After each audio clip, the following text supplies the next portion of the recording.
Hello, everyone. This is Kaushik Zubair with the KZ Show. My objective through this show is to transform lives by sharing ideas that inspire action. Today's show is about diversity, equity, and inclusion. The pursuit of diversity, equity, and inclusion is not just about doing the right thing, but with proper implementation of consistent and standard metrics, companies can drive better outcomes that can actually enhance business growth and brand reputation. Today, we have with us Trisha Daw and Romina Morris.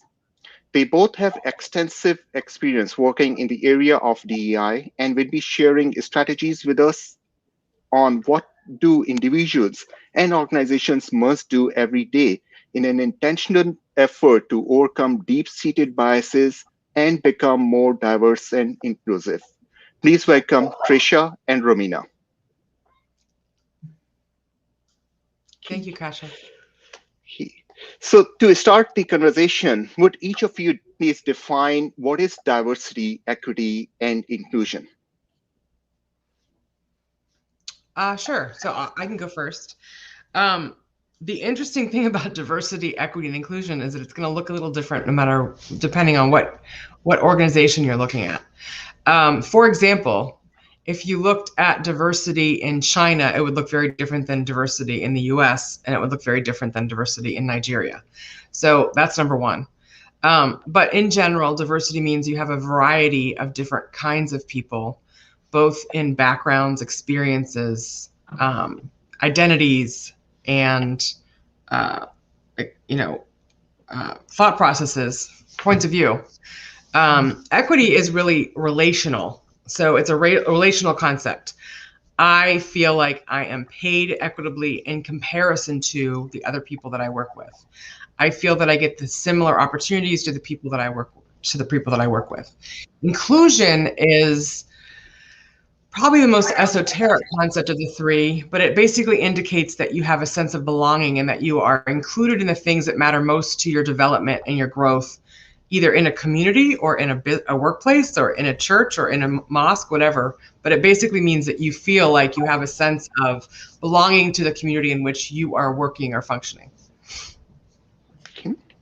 And I don't have a lot to add because that Trisha just kind of nailed it. The only thing I would speak to around the equity versus equality conversation, because sometimes people think equity means everybody needs to be treated the same. And of course, we know that that's not possible because everybody has unique needs. And so the idea of equity is really about making sure that everyone has equal access or has equitable access to things, and not everybody needs the same things in order to have that access. So if I have a disability and I can't get my wheelchair through a door, then the fact that you can walk through that door, no problem, the door is not equal.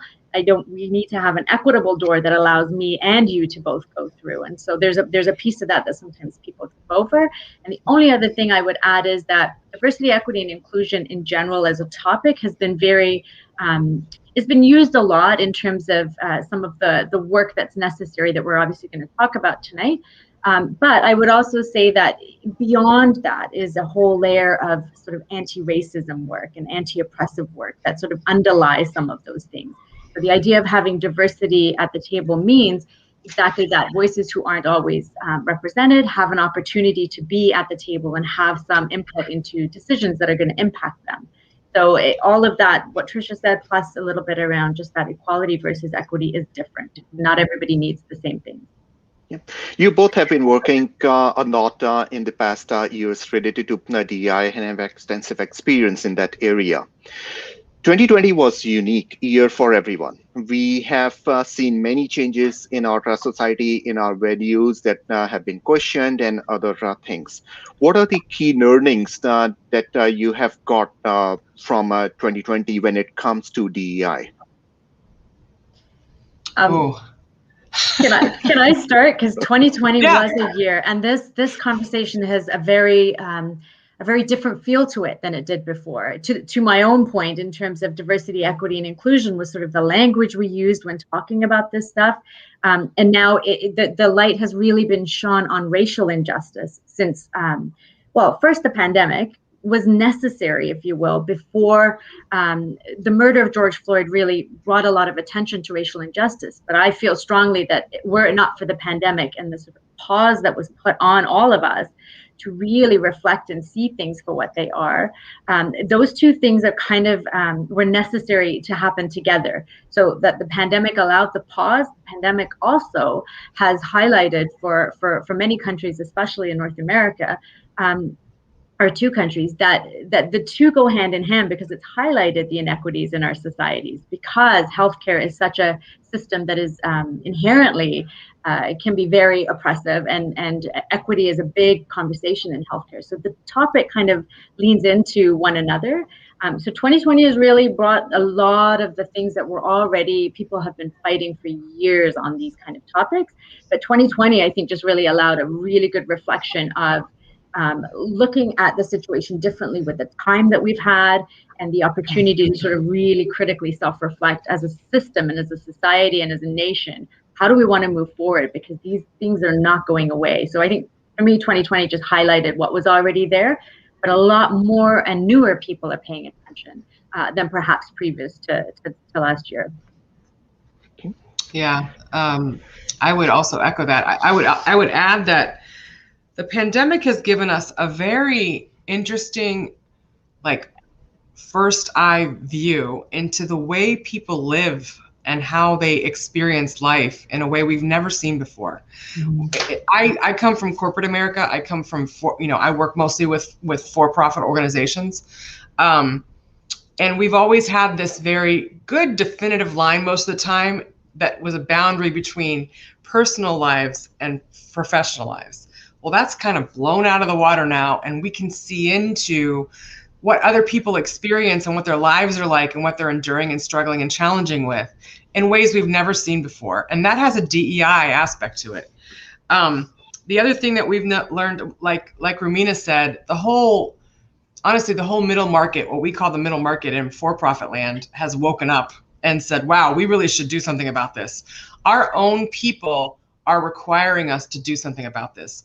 Younger employees coming into the workforce don't want to work for companies that don't address DEI issues. So this is becoming a much more of an imperative than it's ever been before. Mm-hmm. There's a ton of learning going on. I mean, I have done this work for 20 years, and I will always have things to learn, because this is about people and understanding each person and everything that makes that person up. So I'll be learning about this stuff until the day I take my last breath. But there's also, kind of deciphering between what is real and what is performative. And your employees can see that. So that's become much more evident, and people are having conversations around, if you're going to put that statement out, you better back it up with real initiatives and real strategies and measurements. And then finally, the workplace is figuring out what its place is when it compares what's happening in the rest of the world and how it affects their inner cultures. And that's really important, because I don't think it's ever been done to the extent that it's happening right now. Mm-hmm. We got it, and for our audience, if you have any questions, please feel free to put there in the comments, and we'll be getting those questions live. We have one question, and I'm gonna put it out here. Any of you would like to address it, as we are talking about 2020? So the question is, what is the biggest difference in, also part of 2020, for DEI with folks at home versus folks out and about? I'm not sure I understand the context of that question. I wonder if that question is about the fact that there are certain groups that don't have the privilege of working from home. Oh, like essential workers and stuff like that. Absolutely. And who are those folks, and what do they look like? So who are working as support workers in the hospitals? Who are the ones that don't have that option? And perhaps as well, the other piece around accessibility and equity when we are working at home and have multiple things to factor in, because a lot of people leave their home and go out to work, and there's a separation when, of course, you're working from home. Yeah. You are parenting, you may be caring for elderly, there's multiple things that are happening. and of course the impact on people's livelihood in terms of jobs lost and those kind of things. So I suppose there's a number of things there that could mean, but I wonder if it's about that piece where there are certain people that don't have the privilege to work from home, and often those essential workers are from marginalized communities. That's part of it. They're actually, at least in Chicago, they're suffering greater rates of COVID and complications from COVID than everybody else is. Same here. Yep, in Ontario. Yep. And then there's been a lot. Actually, it hasn't been talked about nearly enough. But women are leaving the workplace in droves right now because they are taking on so much teaching their kids and having their kids at home all the time while they're trying to work, and they just can't manage it all. So there's a massive exodus of women from the workplace right now that we really need to address fast. Do we have any numbers that we can share with our audience in terms of what's coming out from 2020? I know it's very recent, but do we have any data that can be shared? The data I read a couple of months ago, at least in the US, was that about 3 million women have left the workforce since March. Okay. And was it like purely related to the pandemic and the social issues that we have around Absolutely. that? Okay. Yeah. All right. And left willingly, by the way. That doesn't include layoffs and everything else. Okay. Yeah. All right. And so another question that just came in related to women. What solutions or proposals might you have to address the exodus of women from the workforce? Well, let's see. Back in my Big Four days, I once took over a region of the country that my entire team was women that were having lots of children at the time. They were all late 20s to mid 30s. And our practice required a lot of traveling around and going to sites and different clients and stuff like that. We had to do a lot of flexibility, like basically embedding flexibility into the way they could work and the way they could shift work based on who had to take what responsibilities at home. It worked out beautifully, but learning what kind of flexibility women need to stay in the workplace, especially if it's not a job that requires you to be on certain hours of the day, would go leagues, I think, ahead of where most companies are. Being able to communicate with people in all the ways we have now, that should be doable. If you have to work after the kids go to bed, before they wake up, that kind of thing, to give yourself balance in what you're doing, those things can be accomplished in almost every facet, except for people that are actually dealing with the public on a regular basis. The only other thing I would add in terms of how the pandemic, in particular to women, has impacted is in terms of supports around mental health, because there's such a connection there. And there are certain groups that are far more vulnerable to have bouts of serious mental health issues as a result of all of these impending stresses and crises that are happening, and particularly impact women because, as Trisha said, like that is something that they carry anyways, juggling multiple things. I often talk about this kind of false narrative that we were taught as women, that we could have it all. We could have a full-time job and have this career and have the family life and balance everything, and this work-life balance is all nonsense, as we're realizing. And before the pandemic, women were struggling, just trying to keep everything afloat. And again, the pandemic has either caused a moment of pause and reflection, and those who are privileged enough to be able to leave their jobs can and have, or the crisis has created so much additional stress that mental health is absolutely being impacted in children and youth, for sure. Men as well. Men are also, there's a lot of reports around a lot of people who are choosing to end their lives, and men and women, but certainly mental health is a big part of this conversation and affects different groups differently. Okay.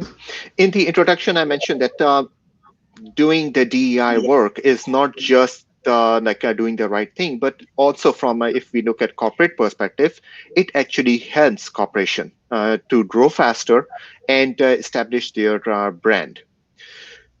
What are you seeing in the industry of why organizations should invest into DEI? What are the benefits that organizations can reap? Well, I guess there's a few key things. Like I said, am more from the corporate side. The numbers are basically that you'll improve your metrics on nearly every business metric by at least 17 to 18% if you have diverse teams. The magic number for the percentage of leadership that is diverse, where you get to that point, you start to have organically more inclusive cultures, is a third. So once you have a third, and I'm not talking just run of the mill, leadership, I'm talking top brass leadership. Once you get to a third, you start to see organic change with regard to inclusive environments and more equitable environments in nearly every way you measure that. We have a long way to go, by the way. The statistics are, I made partner in 2006 at a Big Four accounting firm. At the time, we were 11% women, just as one metric. They're only at 14% now. So there's still, and that was, how many years ago was that? 14 years ago? 14 years ago. Wow, 14 years. I am so old. So it's going to take, we're not moving fast enough. And the people that are coming into the workforce in the younger generations have no tolerance for that. You're not going to be able to get any talent at some point if you don't fix some of these issues going in. Agreed. And the other piece, as you get more inclusive and more diverse, and as Tricia talked about how people feel like they belong, what comes with that is, of course, they bring their authentic selves to work. There's less of this idea of code switching where people come in and are just performing enough to get through the day and then going home and being their true selves. What happens when you have people who come to work and feel good about being in that place and feel like they are valued for who they are and how they wear their hair and how they dress and the color of their skin? Is that, of course, they are going to deliver for you. They're going to perform their best. They're going to feel that there's a mutual exchange happening. And so you get the best out of people when you create an environment that is inclusive, and that cannot be ignored. So we have no idea how much better organizations can be because we're so far from that. Yeah. But that is what's coming. And the other piece is that if you are not getting on this train of really, really reflecting on what's happening in your organization that's preventing you from being inclusive, people are going to leave, as Tricia said. So young people have a very different tolerance for this because they have been raised with different sort of mindset, obviously, than older generations.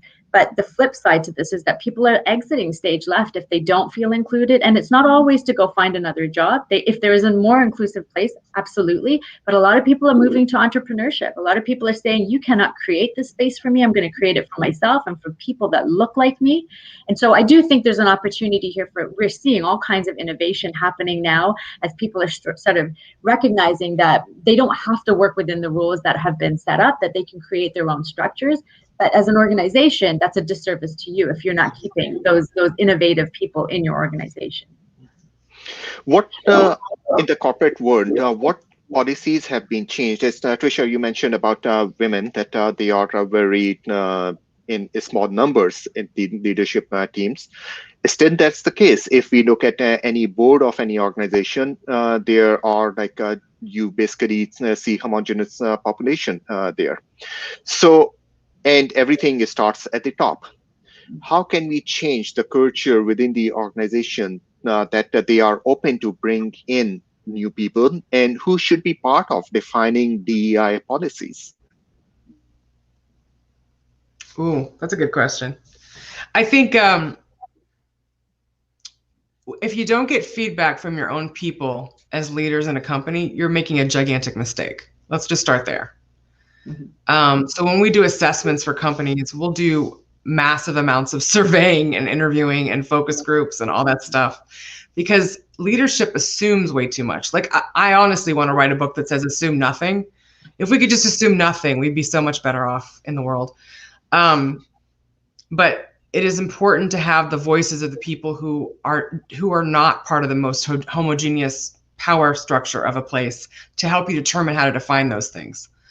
And then to set real goals and hold people really accountable is the other big one. So if you really want to change it, the thing I see happen the least is that we hold each other personally accountable and have it impact our careers if we don't do the things we say we're going to do in the DEI arena.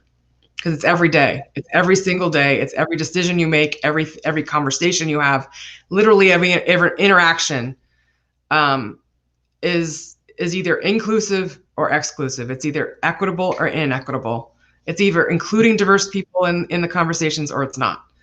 So I couldn't disagree with any of that. And the idea that people have historically, you know, who have maybe embarked on this journey sooner than 2020, it was very much about, oh, okay, so that's the problem. Well, then we'll fix it because we're the leaders and that's what we do. And we know how to do this. And of course, you didn't get there. You got there on your own. And how can you assume that you have the answers when you don't even know what the problem is? And so there is a need to sort of tap into people like Trisha and I who can come in and sort of help with some of that stuff and navigate the conversations. But of course, when we're talking about this, we are talking about a lot of discomfort. A lot of people get very jacked up when you start talking about the fact that you may not be as inclusive as you think you are. So there's two things in that. The one is to get very, very comfortable with being uncomfortable, and also listening.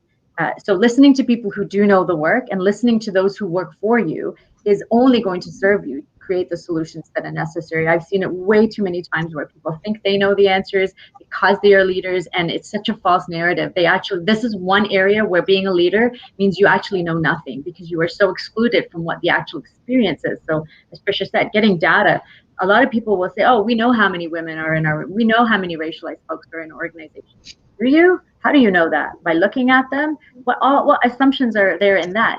And then when you collect that data, let's say you get a survey and you get some information about who's in your organization, that only tells you numbers. It does not tell you the experience of working in your organization. And where are those people housed in your organization? Because you've just identified, well, we know they're not in the C-suites for the most part. So if they're cleaning your toilets and they're at the very bottom of the structure, then what does that say about your organization? So knowing how many is one piece, but knowing where they are and knowing what their experience is in your organization is the information you need to then create some solution by them, right? Not by you, but by them.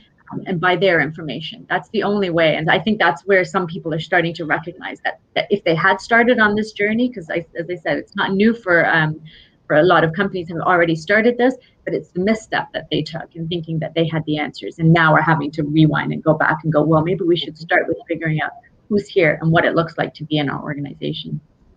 Okay. And as we talked about, I would say that most of the people don't know. Like when they don't know anything.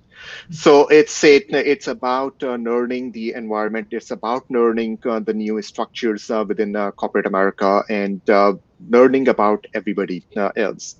And it actually comes down to accountability, as we were mentioning it before, that it's individuals' accountability. I can see that when you are in an executive role, you are doing things and you are holding yourself to a higher level to be accountable for. What if we are talking about as we have like a lot of people from DEI that what it defines are in the middle management or lower management?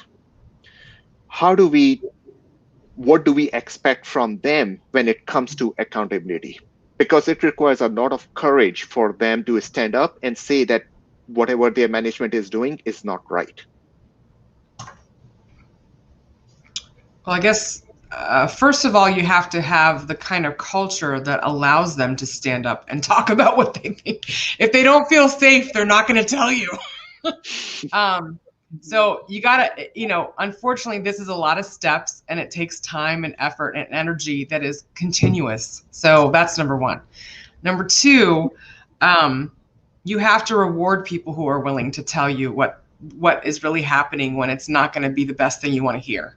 So, by the way, in every single survey we have done at our firm, the number one question that gets the most negative responses is the one that says, I feel safe voicing a contrary opinion in this organization. Every single time. That is the worst answer.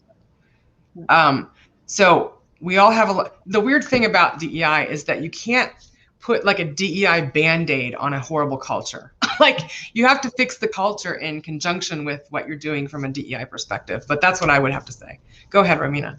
Well, no, I mean that is true, and so creating a culture where it is safer to do so is one thing, and and sort of going beyond that, when you are seeking that input, what are you going to do with it, right? So being very explicit about not just asking for people to speak up and then not do something with that information, because that prevents people from speaking. So maybe I've spoken up once or twice or three times and see that nothing's changed and nothing's happening, then I'm going to be reluctant.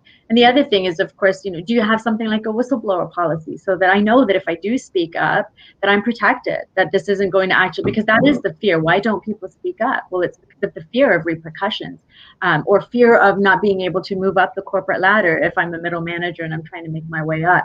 I don't want to cause problems. I need to placate you because you are the key to my ability to move up that ladder.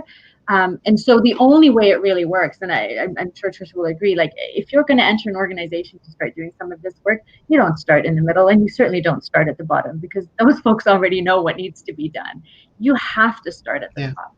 And it has to be really embedded there before it goes anywhere else, because how else can those people be supported? So for me, it starts from the top, and then you can work your way down, because then the messaging is coming from the top, that this is what we are asking for, this is why we're asking for it, and there is no negative consequences for sharing. We're here to listen and learn. But it's a lot, the higher up you go on the ladder of an organization, the more the ego gets bigger and bigger, and the idea of separating from the bottom of the organization, and sort of, we have the answers, we're running the ship here, and we don't need input even from middle managers. And so there's a lot of humility that comes in this conversation and to be fair, people who are at the top of an organization are there often for good reasons, and that they have the ability to run an organization. But this is an area that is not people's natural forte. And if they are older and they're white and they're males, they're embedded in privilege, then more so they have very, very, very little understanding of how this affects other people. They live in a very different world than people who live in very different bodies. So it is inherent and incumbent upon them to this is not your level of expertise. You are able to learn, but you really have to listen in order to absorb, so that you can then allow that culture to, it always starts at the top. From your experiences, both of you have worked with hundreds of organizations implementing the DEI policies and the structures and processes. Can you give an example of a company that did it right? What were the steps that they took to implement DEI, and how it changed the outcome of the business? Well, I would say, at least in my own, it's never done, so they might be doing it right, but they didn't actually do it right because it's still happening. So that's number one. I would say the companies that do it best are always combining, which is kind of the vision of this firm. They're combining personal accountability and development around these issues, in addition to strategically changing systems and systemic racism, systemic gender bias, systemic disability bias, all those different things. So there's you need to kind of meet strategy with personal accountability on a very deep level to make it really sing. And that's where most companies have fallen down. So I'm telling a story of woe, but if you could do that, it would be absolutely magical. And there are companies that are headed in that direction for sure.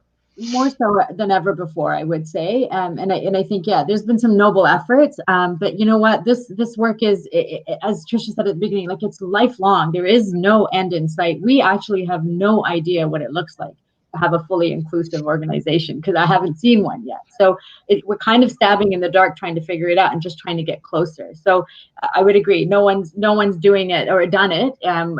Nobody has done it.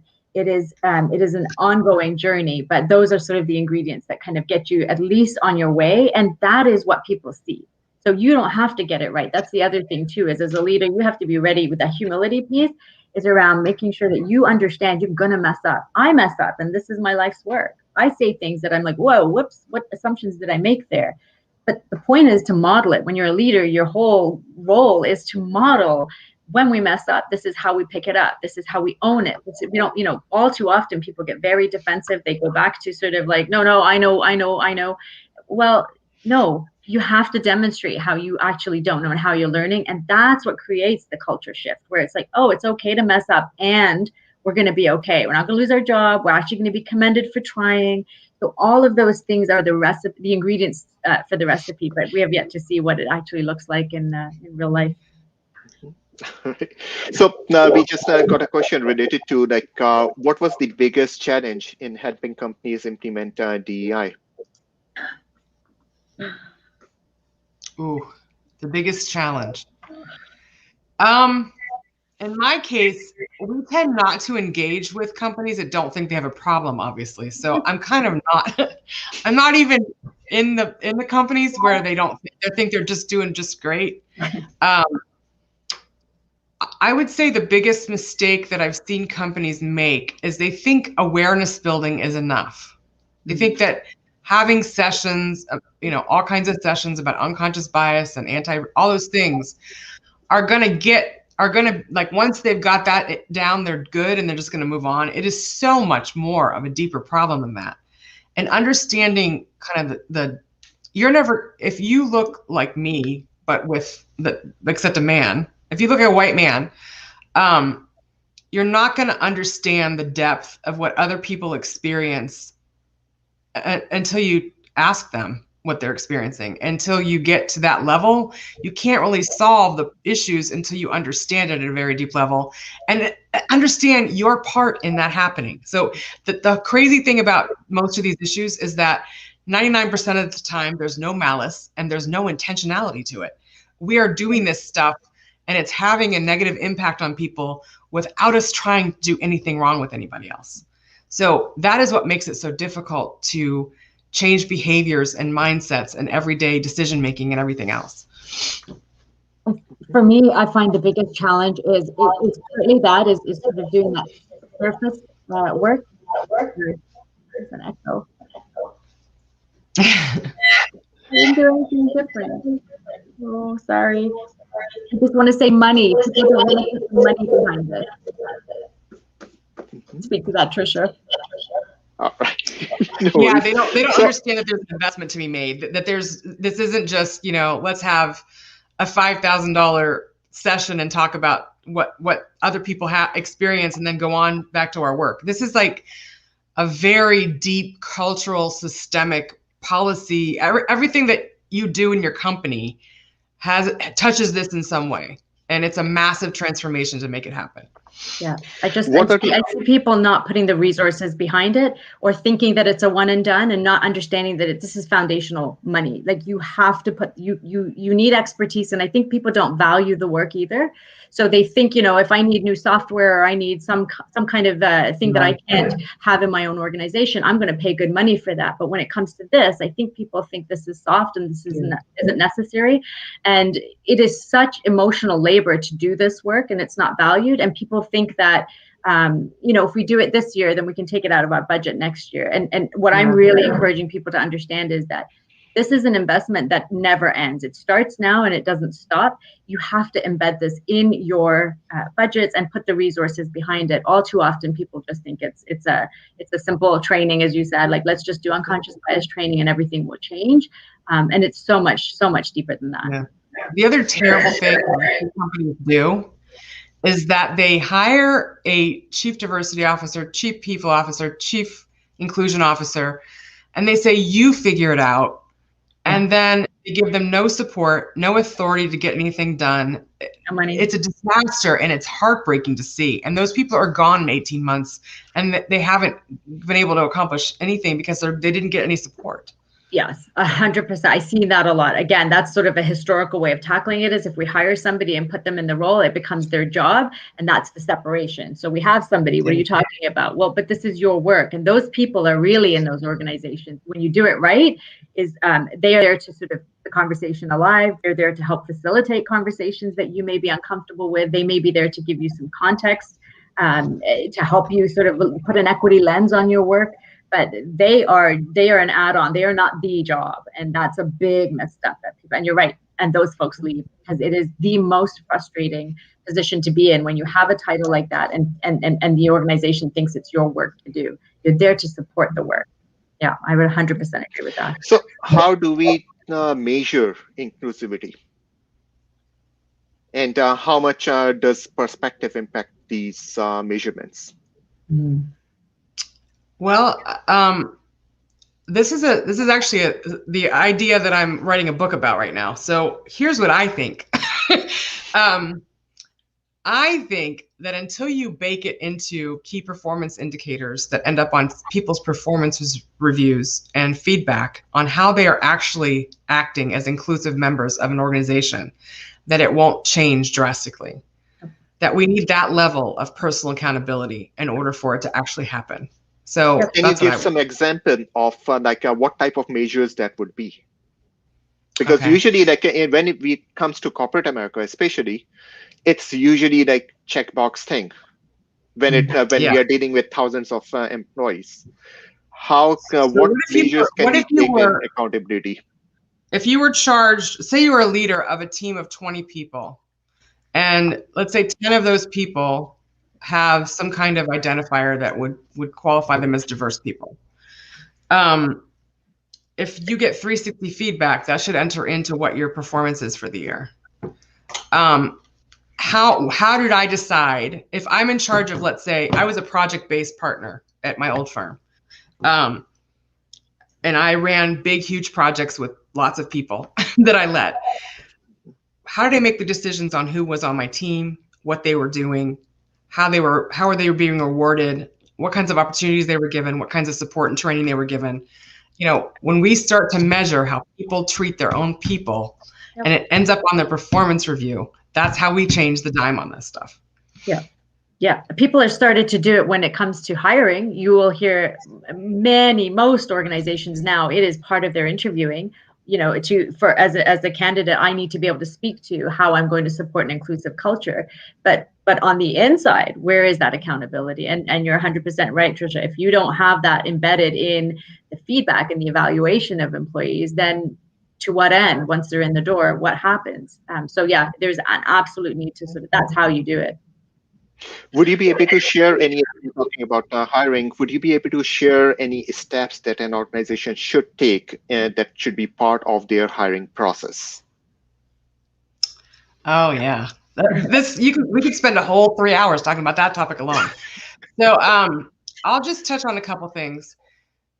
So I hear from a lot, because almost every industry I work in is not nearly diverse enough. Okay, not even close. I live in Chicago. Chicago is a little bit over 50% non-white. And that is not what I see every day when I go to these places. So number one, you need to disarm yourself of the idea that people have to have a very rigid, boxed set skills or qualifications to do the job you need them to do. Mm-hmm. So don't tell me you can't find a Black financial advisor, because your industry is saying you can come from nearly any background and we'll train you to be a financial advisor. So that's BS. Let's just disarm ourselves of the idea that you have to have all these. I was in an accounting firm for 17 years and did not have my CPA. I was an attorney, so I was a non-conventional hire. So they figure it out in the right circumstances, right? And the other thing is, you have to. I work with so many companies, no matter what size they are, that don't even keep data on who their candidates are that they're interviewing and who they ultimately hire. So we can't even tell what the equity variances are. And that would help us decide, and obviously going to historically more diverse campuses and stuff like that to find it. So that's what I have. That's my 2 cents. Yeah, no, that I would agree with all of that. Yeah. So just doing a devil's advocate, how would you respond to comments like that? We always hire the best person. That is on the job, regardless of race or gender. Well, how would you respond to that? You have absolutely no idea if that's true, because you didn't even interview any diverse people. Yeah. Okay. Short and sweet answer. How do you know you have the best person? You don't know that. Well, and how much only fish in one pond, you don't know about the extraordinary fish over in that pond.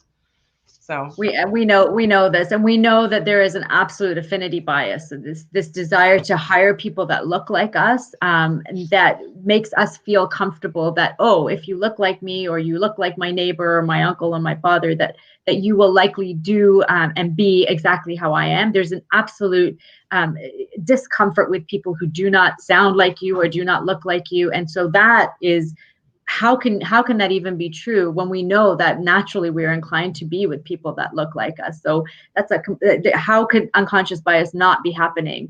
And the answer is, look around. I mean, if you have a very diverse organization, well, then perhaps that may be true, but that's, we know that's not the case. We know that isn't, by virtue of the statistics. Yeah.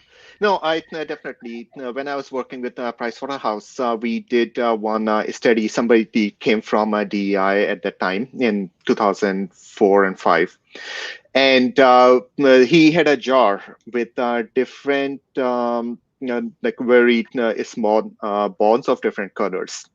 And each question he asked us, and we had to put a certain color in the Yep. jar. And at the end of the day, what I realized at that time, that my jar was just basically one color. I didn't have much interaction with anybody else from different Right. ethnicities or different backgrounds. That's right. And even though I'm a person of color, Yep. and but my jar ended up being very white jar. Yep.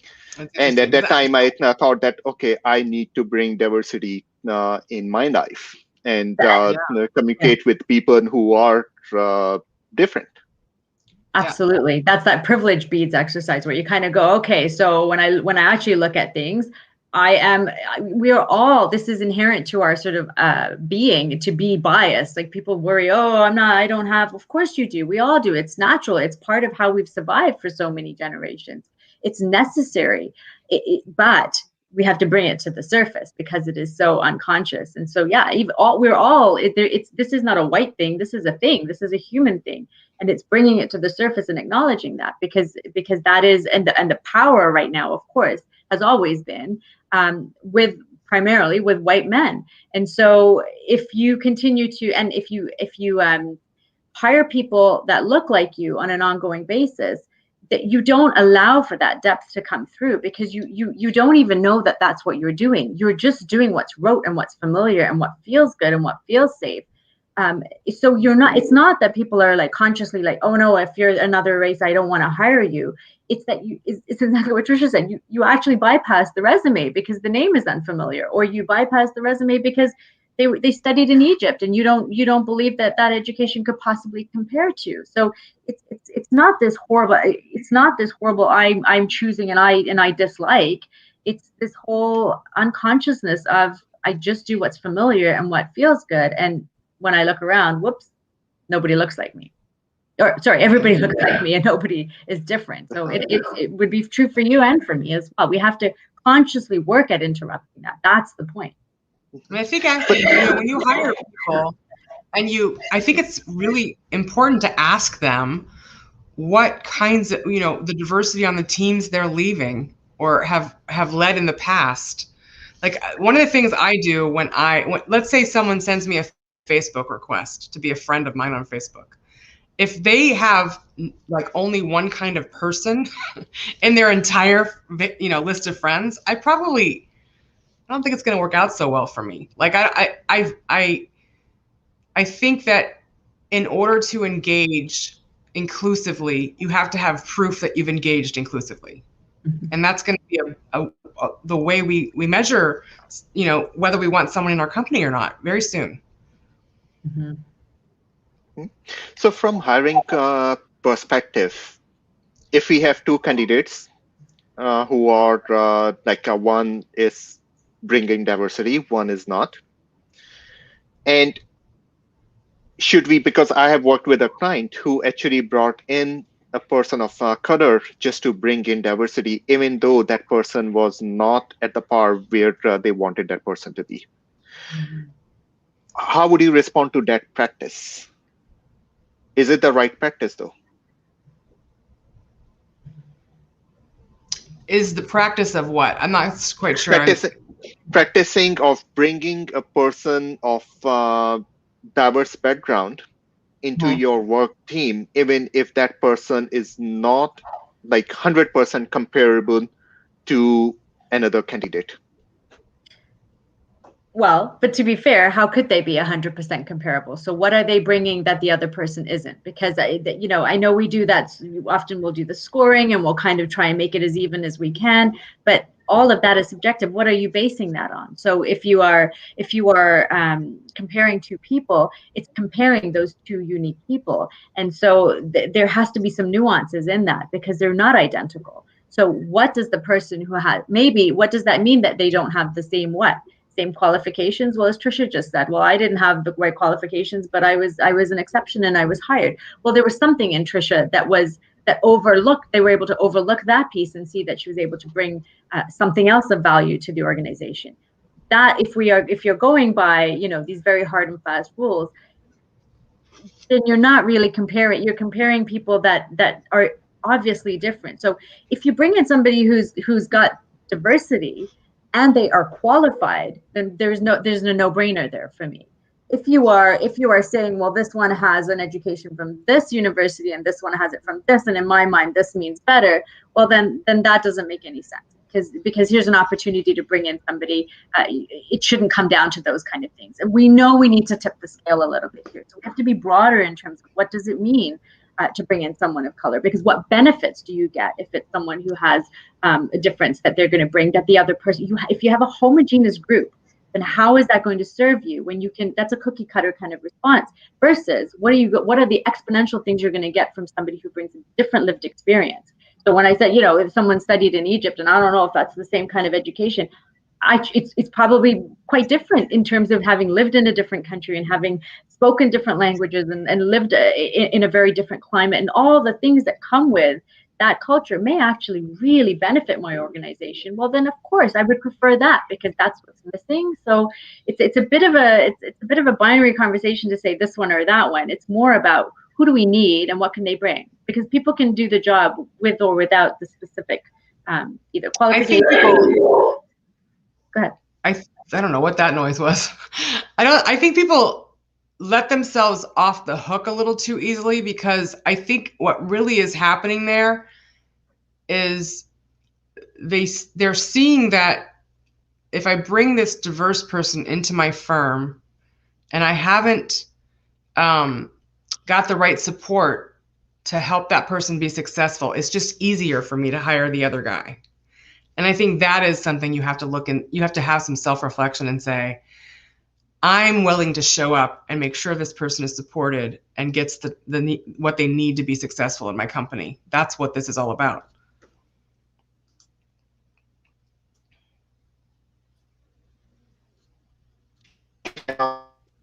We mark the culture of openness, courage, and positivity in the workplace.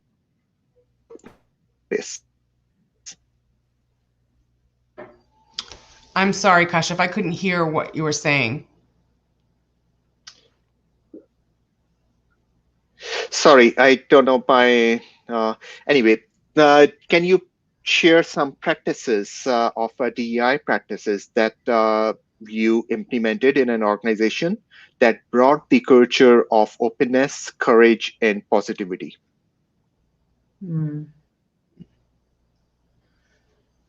I don't know that we always get to see it, because for me the work is to sort of create that awareness and that attention to what's necessary, and then what I notice that happens, that changes and that shifts, is as I said about the comfort. So people get more comfortable with acknowledging what they don't know, and they get more comfortable as they practice applying an equity lens. So with some support at first, the more they do it, the more they start to realize, this is what we need to do. So we need to ask ourselves who's not here at the table, and then we need to figure out how do we get those voices represented. So with practice, that becomes more easier for them to do, and in so doing, then the culture starts to shift because it becomes more rote. At first, that's where we're entering in to sort of bring this to the forefront, because so often you will hear people say, like, we know we need to do better, we just have no idea how to do that. So once they start practicing, and you can't unlearn this, once you start to see things more clearly and with a broader lens, and you start to think about people that you wouldn't typically think about. I'm able-bodied, so I'm not constantly thinking about what it is to have the challenges that come with having a disability. But once I start remembering that I don't have that, and that I have that privilege, once I start realizing, as I start to look at things, then I have to be reminded, because now it's come to my attention to start thinking broader. So once you start, it's very hard to go backwards. It's a momentum starts and you go forward. So then all the good things come. So I just feel like when we go in, we get them started and they start practicing, then those changes continue on, and there's a ripple effect and beyond the organization. Because you can't unpack this stuff in your organization and go home and not have it apply in your neighborhoods and in your communities and in your families, right? So, I mean, as Tricia said at the beginning, we're less compartmentalizing our work in our home, especially when we're working in our home. So there's a real appetite for sort of, so I have to think about it here. Well, then I can be an ally over here as well, because I recognize on my kids' hockey team, there's a kid with a disability, and hey, what about?